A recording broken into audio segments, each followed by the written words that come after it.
কেন ছাত্রদল আহ, তাদের আপনি বলছেন যে আগের চেয়ে নির্বাচনের ফলাফলের যে বিভেদ সেটা কমে এসেছে, কিন্তু আসলে কি এটাই কি প্রত্যাশিত?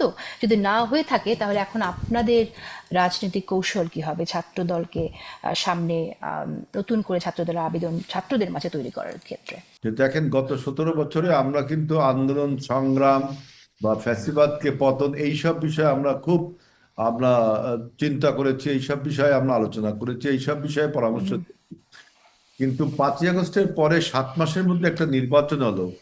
এই 7 মাসে আমরা ওয়েলফেয়ার পলিটিক্স কিন্তু আমরাও কিছু করেছি, জাতীয়তাবাদী ছাত্রদলও, ঢাকা বিশ্ববিদ্যালয় সহ অন্যান্য জায়গা আমাদেরও হেলথ ক্যাম্প ছিল, মেডিকেল ক্যাম্প ছিল, তারপরে আমাদের ওই যে কোরআন প্রতিযোগিতা ছিল, কবিতা আবৃত্তি এইসব ছিল। কিন্তু তাদের তুলনায় ওরা 17 বছর যাবতই করছে। এখন আমরা যে ওয়েলফেয়ার বেস স্টুডেন্ট পলিটিক্স, এইটাকে আমাদের কিছুদিন আমরা এই বিষয়ে চিন্তা ভাবনা করে সেভাবে এগিয়ে যাচ্ছি।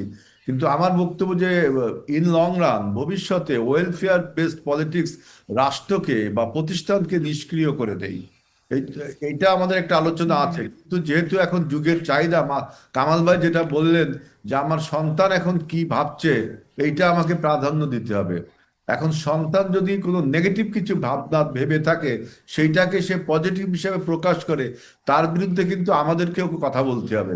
যেহেতু আমরা উপদেশ সেই ব্যক্তি দিতে পারে যিনি অভিজ্ঞতায় সমৃদ্ধ। আমাদের অভিজ্ঞতা থেকে আমরা এই উপদেশ দিতে পারি যে পলিটিক্স কখনো ওয়েলফেয়ার বেসড কি আসলে কি হয়। এটা তো তাহলে তো পলিটিক্যাল পার্টিগুলো একটা আপনার এনজিও টাইপের কার্যক্রম হয়ে গেল। পলিটিক্সটা করা হয় হলো আপনার to run the state and to আপনার motivate the people for the development of the country. দেশের উন্নয়নের জন্য মানুষকে মোটিভেট করতে হয় এবং রাষ্ট্রটা পরিচালনা করতে হয়। কিন্তু এখন ছাত্র সংসদ নির্বাচনে যেহেতু এখানে সংখ্যা কম, ভোটারের সংখ্যা কম, সেখানে ওয়েলফেয়ার পলিটিক্সটা বেশি চলে আসছে। তা আমরা সেজন্য ছাত্রদেরকে বিভিন্ন ওয়েলফেয়ার বেস পলিটিক্সের আমরা উদ্যোগ নিয়েছি। আমি একটি ঘটনার কথা বলতে পারি। আমাদের চেয়ারম্যান, বর্তমান ভারপ্রাপ্ত চেয়ারম্যান তারেক রহমানের সাথে আমরা আহ, ডাকসু নির্বাচনের আগে আমরা এইসব নিয়ে আলোচনা করছিলাম।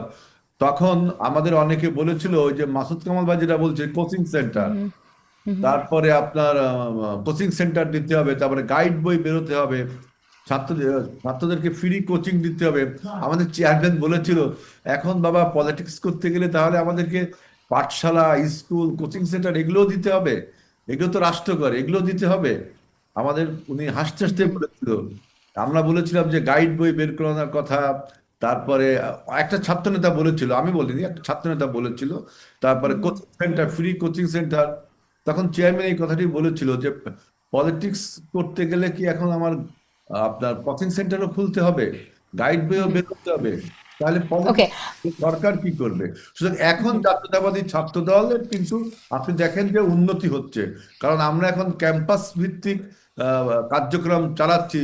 মানে স্টুডেন্ট, প্রো স্টুডেন্ট যে কার্যক্রমগুলো, যেমন খেলাধুলার প্রতি ছেলেদেরকে মনোযোগী করা, ডিবেট, তারপরে আপনার কবিতা প্রতিযোগিতা, আবৃত্তি, তারপরে গল্প লেখা, এইসব দিকে আমরা আগাচ্ছি।